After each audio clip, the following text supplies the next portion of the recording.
Hi, everybody. Welcome to Discover College Soccer. Today, I'm lucky enough to be joined by Coach Mike Singleton of the Washington and Lee men's program. Coach, welcome.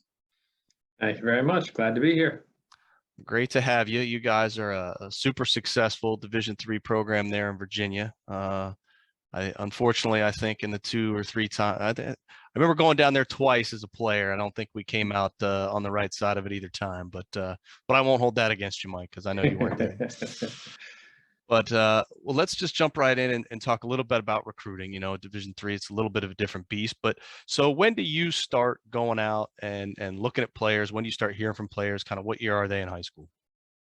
Yeah, well, it's an interesting timetable. It's usually we're kind of starting as soon as our season ends, really trying to get ahead and start to look at the next class. So it's usually sort of December time that we start, and we really hope by the end of the winter to have a clear picture of who our tops are.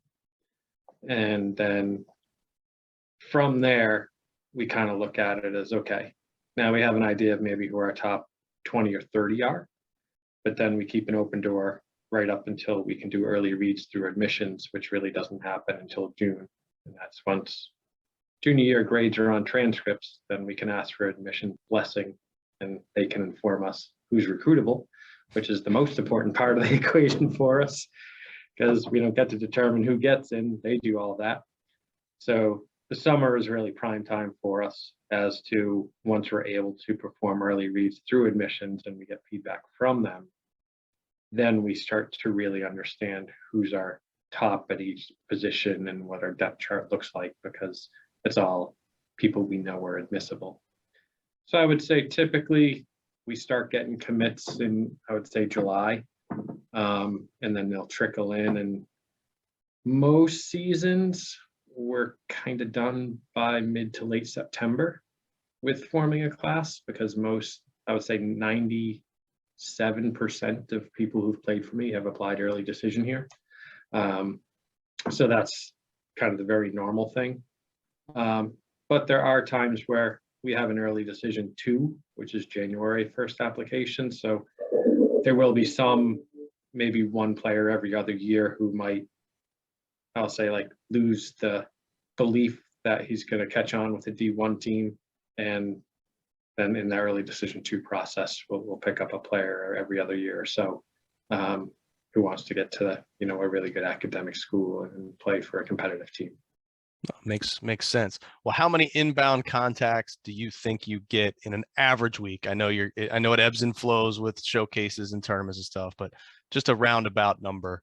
Yeah, I'll say in an average class, we're looking somewhere between 800 and 1,000. So if you break that down by days, we're looking at 2 to 3 a day on average. But if we look at the busy time, say November, December, January, February, we're probably looking at 5 or 6 to sometimes 8 then. And then a little bit of a slowdown. And then once tournaments pick up in the spring again, we'll start to see it kick back up to that level. And then you'll see once the end of the summer comes, it's usually the people for the following year, but not so many people coming in for the year that we're recruiting for. Gotcha. Well, what's something what are the things you like to see in that first communication from a prospect? Well, I think it's, with schools like ours that are very tough academic schools that need quality grades, that's a key part of it, is giving us the information both academically and athletically that's pertinent to being a recruitable player for us. So it's, everything from, great, here's my background in soccer, here's the teams I've played for, here's the team I'm currently on, here's my jersey number if you want me to watch you at a tournament, here's the positions I typically play, but also, what is your GPA? Do you have an interest in a certain major? And if people have a link to video, that's a great thing to add to it, because in that first email out, if I can look at a 4 or 5 minute video and say, okay, there's something there, then it really does sort of motivate us to make sure that we see that person live, as if they're going to be at an event that we're going to. And if there's not an event, it will inspire communication saying, okay, well, you look, like someone we hope to find. So let's talk more. But without that information, it's kind of tough, because even with the other information, if we don't have any clip or any video whatsoever, we can say, okay, you have a great background, but it might not inspire the same amount of excitement without that video. No, makes sense. You mentioned events. What are some of the key events that you make sure you get to each year? Well, for us, it's the youth soccer scene is so splintered these days. We're having a we're having a hop, skip, and jump as much as we can to see players, and we try to be as nimble as possible. But we'll try to get to at least 2 ECNL events, hopefully 2 MLS Next events, a couple National League events, and then I look at it, we're at Region 1, 2, and 3 championships as well, and then it comes down to really ID camps, whether it be ours or ones we're working at. But we make an effort to get into each one of the 4 regions of the US, soccer-wise, the 4 regions, at least once every year. And so we really, really do make an effort, and I can say we're definitely pounding the pavement and getting on planes and doing everything we can. Sometimes people are asking us to come to smaller events, and I just hope they understand that our budget's only so big, and that's not really, really big. Right. and with all the events we're going to, we're really already stretched thin as a staff, and I have 1 full-time assistant. So it's not like we have 3 or 4 people on our staff to do it. It's just him and I sort of, pounding the pavement. So the smaller ones, we need to go where we can get, as much product for our dollar as possible, and make our dollar stretch further, especially these days with post-COVID hotel rates and, and gas rates and For sure. and everything that's smacking us right now. No, I hear you, man. Well, let's say you're at an event or an ID camp or something, what is your kind of checklist, your hierarchy of what do I want to see in a Wash League player, whether that's on the field or off the field? Right. Well, it's a lot of things that go into it.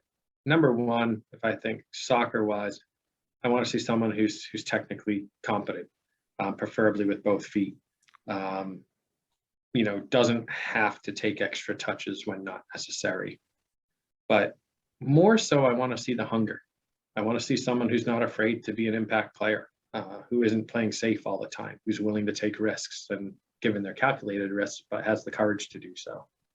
And then I look at our game, and our game needs all shapes and sizes and attributes. And I think when they think of the best players in the history of the world, there's a lot of 5'8", 5'9".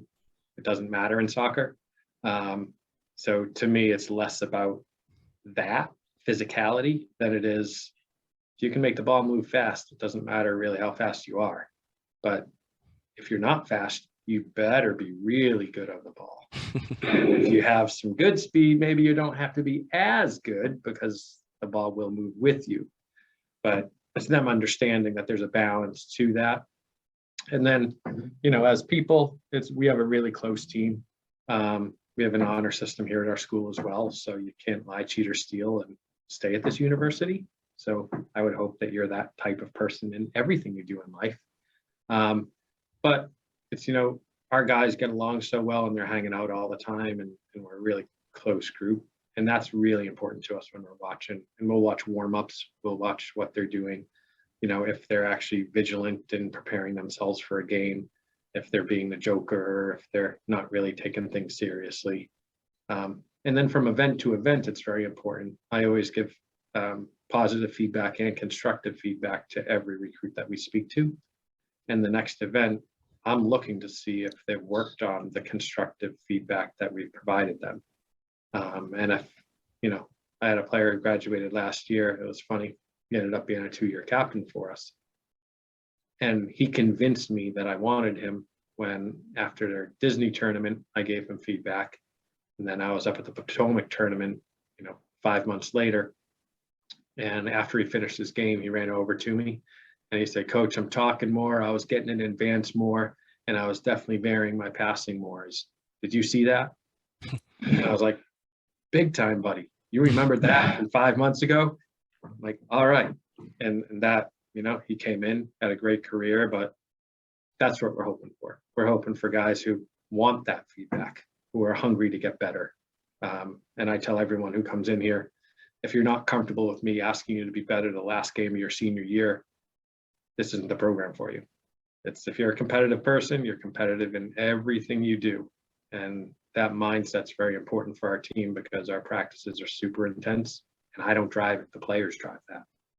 And they're going to ask you to be competitive. And I usually tell people I've won so many races on the highway against cars that never knew they were racing against me. And if that doesn't resonate somewhere into a competitive mind, then it's probably not as competitive as we need them to be minded. I love it. Well, let's talk a little about, I guess the financial side of things. As most recruits, it's or parents especially, that tends to be the first thing on their mind. So obviously Division III, no athletic money, but what is the overall kind of financial aid, grant situation, scholarship situation at Washington and Lee that most of your players are kind of used to seeing? Right. Well, here we fulfill 100% of need from the FAFSA. So everything that the FAFSA form says you need, you will get here. But the great thing about it is they fulfill it with 100% grants. So if it says that you can afford 30K, then you'll get that 40K in grants to come here. In addition, if your family makes $120,000 or less, you'll get guaranteed free tuition as long as you're attending here, and possibly room and board as well, depending on how close that is to 120. And then 50 players or 50 students every class get a full scholarship plus $7,000 a summer, so they can do internships without worrying about getting paid. That's a Johnson scholarship, and every class has 50 people who win that scholarship. Although I do warn recruits all the time, you have to be in essentially the top 1 or 2% of your class in order to qualify for that, because those are the 1,500 plus, 34 plus, and 4.6 on a 4-point scale GPAs that are winning those ones. But overall, it's kind of the thing I tell everybody is the sticker price of a school is a silly number. So don't ever look at the sticker price, because very few people ever pay that. And if you have need, there's definitely great options here with grants and, with that 120K promise and other opportunities. And overall, in my time here, I've been extremely happy with the financial aid department. It's made my life worlds easier than anywhere else I've been. No, that's excellent. Well, let's pivot over and talk more about the school then. So, I've been on campus, so I've seen the beauty of it. But besides clicking around the website and what I see there, give me the inside scoop. What are some of the awesome things about your school that most people wouldn't know about? Right. Well, I think one of the things I love here is that, yes, we're a liberal arts college, but we have one of the strongest undergrad business programs in the country. We have an extremely strong engineering program. We have an extremely strong journalism program. We actually have a dance program, a theater arts program. So when you look at the different things you can study, you have everything available to you here. And a lot of smaller schools don't have as much variety of major as we do here. What I also like about it is that the placement from all these programs is typically 100%. Our first choice med school placement rate, so you get into your first choice med school, is 95% for our pre-med programs. So some of the stats are truly astounding, but I like that here you also get to craft your education. And what I mean by that is a lot of students will double major or have a significant minor in addition to their major. And once you're admitted here, you have no other doors that you have to go through to get a blessing to add a major or do anything different. And that's a difference between many schools. And that's what I like is that, you know, I had a player a couple of years ago who went pre-med and econ. And I asked him, like, okay, why are you doing that? He's like, well, I want to be a vet and I want to run my own clinic. Like, kudos to you, smart. And so people get to do that. And I know people who've studied engineering and theater because they wanted to work a different part of their brain because engineering was drawing their brain too much in one way and they needed to so that's what I think is really great about the schools. It gives students the ability to craft their education in a way. And quite honestly, with the variety of majors we have, it's quite rare for a smaller school to have that many majors. But the placement rates, they stand out. You just look at the stats, and that's something that I think I don't need to really promote so much, because if people get online and they look up success of grads, it's astounding how well the grads here do. That's great. Well, obviously there's a lot of academic rigor at Washington Lee. So how do your players kind of balance, you know, their studies and their sport commitments? Kind of what support mechanisms are there at school to help them make sure that when their 4 years is done, that they are able to excel and have those great placements? Right. Well, here, every student gets free tutoring. So whether you're an athlete or not, you have that accessible to you. Thankfully, I do say to our players too, there's always a couple geniuses who are upperclassmen on the bus. So we have a mentor system on the team built to give support in that regards. But we also do our best to not add conflicts and not add burden to the students who play for us. So if we're doing longer trips, it's usually before school starts. Classes usually don't start till after Labor Day. So we have usually a couple weekends that we can take longer trips. And then we have a protected period for practice in the day. So we'll practice typically in the hours between 4:30 and 7. And most labs will be done before we practice. So if the lab runs late, you just jog to practice. So they don't have conflicts typically in that window either. Wednesdays is when we tell people not to schedule later afternoon classes, because that's when we might have to travel. So I tell them after 2 o'clock, try not to have a class. But we'll go through seasons where guys don't miss a class at all. And then it'll go to NCAA tournament. And ironically, they schedule games wherever on Thursdays. It doesn't really make too much sense. But I look at our program, and for the last 5 seasons, there's been an NCAA tournament. We've had an academic All-American every single one of those. And our teams earn the Team Academic Award from the United Soccer Coaches Association every season I've been here as well. So it's very important here, and I tell my players here academics does come first, and I make no bones about that whatsoever.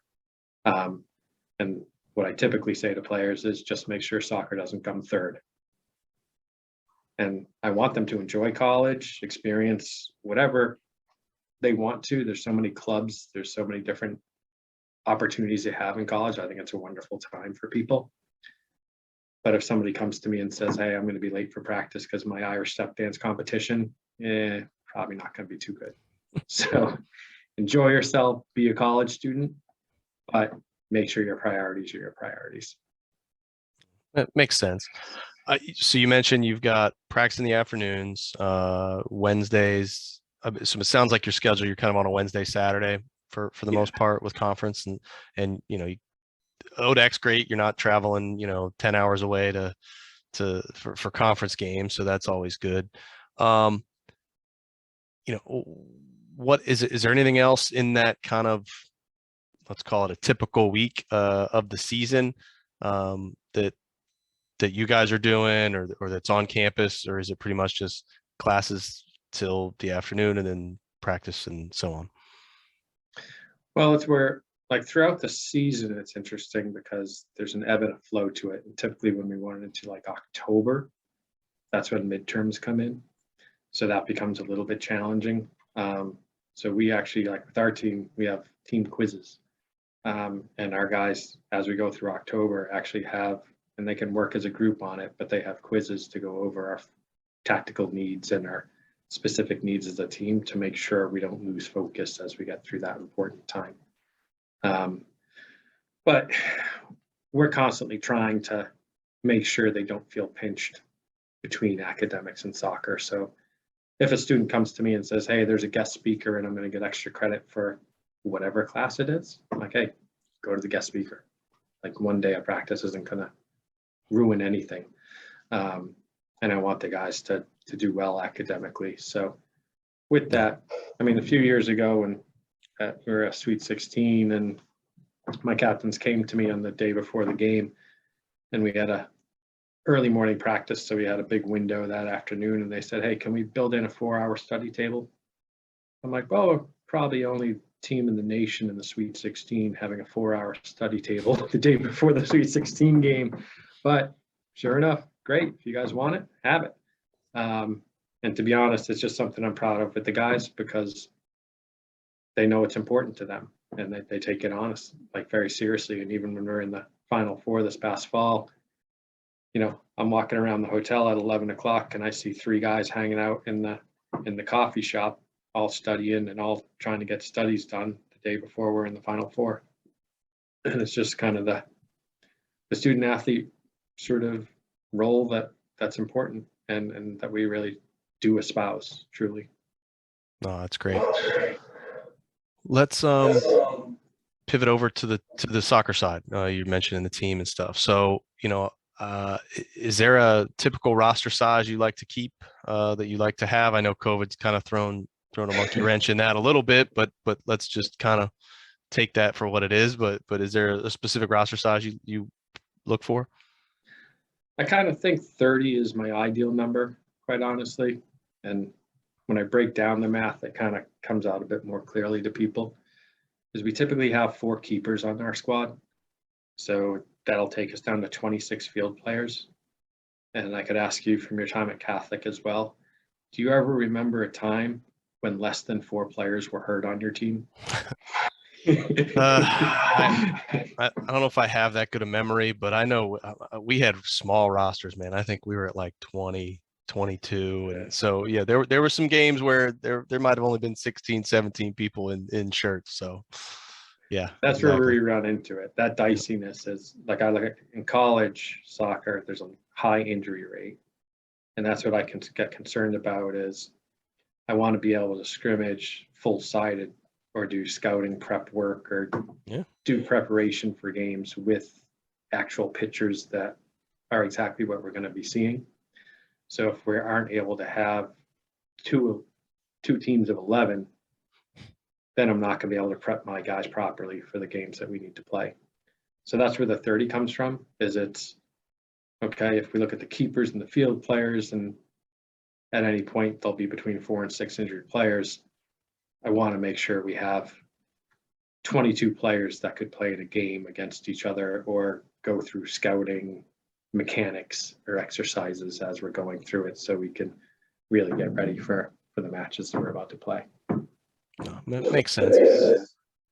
So you mentioned you have 1 full-time assistant, but you know, it looks like there's some other folks listed as staff on the website. So how big is your overall staff? What role does everybody play for the team? Well, I have a volunteer assistant, and then I have a student assistant as well. So I use all the coaches. I don't have any cone meisters, because you know, we have limited time with athletes, so I want to make sure that everybody's getting as much coaching as possible. So we'll do a lot of functional, smaller group work when we're doing training, and I'll put each coach in charge of 5 or 6 players, or 5 or 6 players, you know, maybe outside midfielders, or they're working with forwards and a couple defenders, or doing stuff like that, and very specific things that we're working on in small groups.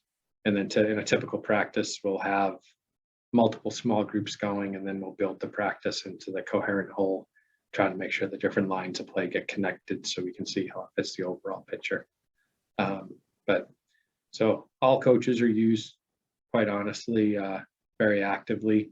And then we have people who help us just with our video and breaking down videos and stuff like that as well.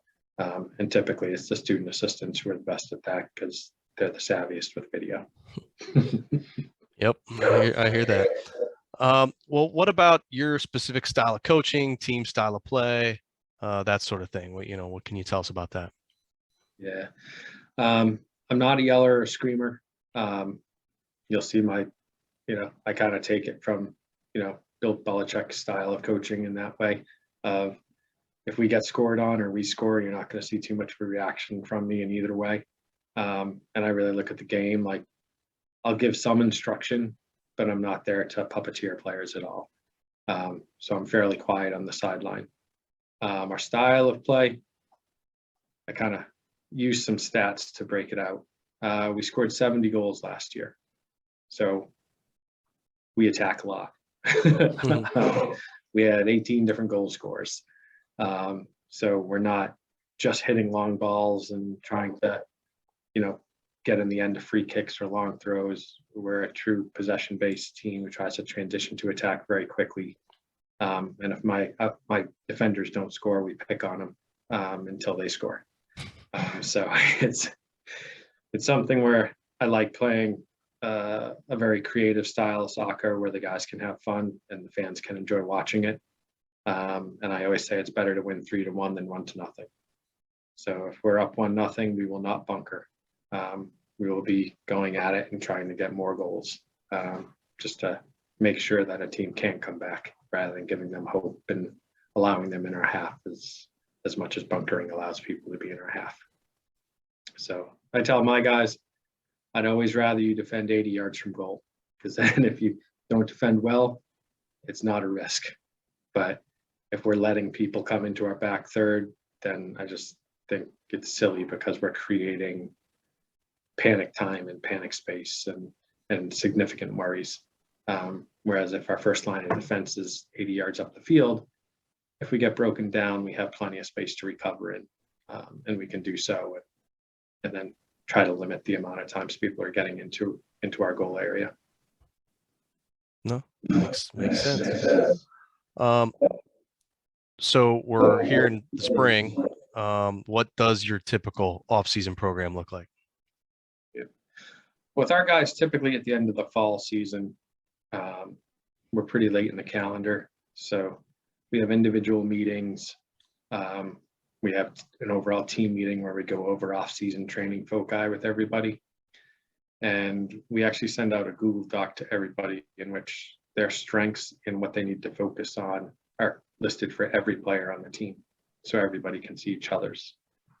We do that very particularly because we want everybody realizing that in those months that we're not allowed to work with them due to NCAA rules, we can really do a lot of work to improve. And if they can coach each other and just recognize players when they're doing good and working on those things or successfully performing those areas they need to focus on, or just reminding them to do those things when they're playing pickup in those off-season months, then I think we can yield much greater dividends.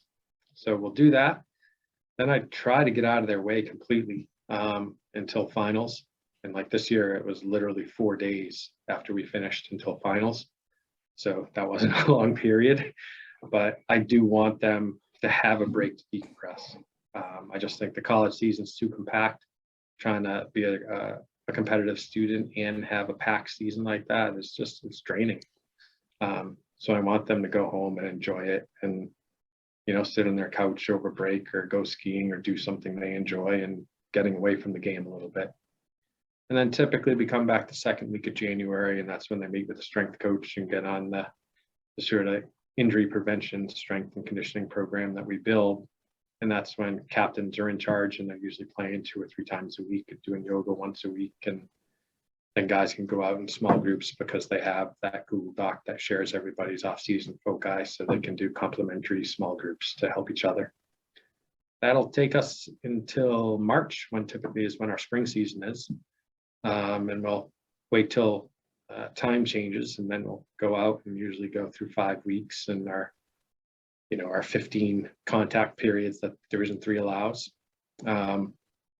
We typically, going forward, we're always going to have an alumni game during that time and scrimmage against the team. We are fortunate this year to have both happen, which we're very happy about. But the spring season is really about, I choose one topic typically maybe a second. That's an overall arching tactical topic that we need to improve on as a team. And we focus on that throughout the entire spring. We also have daily grading for all the players. So at the end of every practice, every player comes up and tells us what they would grade themselves that day and why on a scale from 1 to 10. And then we tell them what we think they would be that day and why. And we do that for every practice in the spring. And in doing these things, it becomes every day is about individual development. And then the whole spring is about 1 or 2 topics that are central to our team's development. Once we're done with spring season, we actually go into a finals period again. And they're taking exams. We'll have end of season meetings again before those exams. And then they get a break and they come back for, we have a 3rd term here. That's a 1-month term that you take 1 class for 4 weeks. And then we're back in that time when us coaches don't get to work with them. So that's when the captains are back and doing their thing. And then in the summer, we really want everyone to play. And that gets tricky because, you know, as people get older, they get serious internships and things are demanding, but most of our guys do a really good job of finding a way and making it, even if they're working an internship, of just playing with, at least pick up with other college players who are maybe getting together at 6 a.m. before they go and do their internship. But we think, you know, it's important to be technically sharp and tactically sharp just as much as it is to be fit when you come into preseason. Absolutely. Well, we covered a lot of ground. I really appreciate your time. My last question is just kind of the catch-all here. You know, what else would you like folks to know? What didn't we talk about, or something you want to reiterate, or anything more? This is kind of your time to close us out. I'll say, okay, one thing is we do demand a lot of our players. We have high expectations, but I will say I've led a very, fortunate coaching life where it's taken me a lot of places around the world. And the one thing I've taken away from every place I've been is, if it's not fun, why are you doing it? And the amount of time you spend in soccer, the amount of time we work to do what we did to be college players, like that's kind of what we believe here, is we're going to have fun, and I will demand and pull out every bit of potential from the players that come here, but we'll have a lot of fun while we do it as well. And I think that's really important, particularly with people who are going to tough academic schools, because that fun is critical to keep you sane.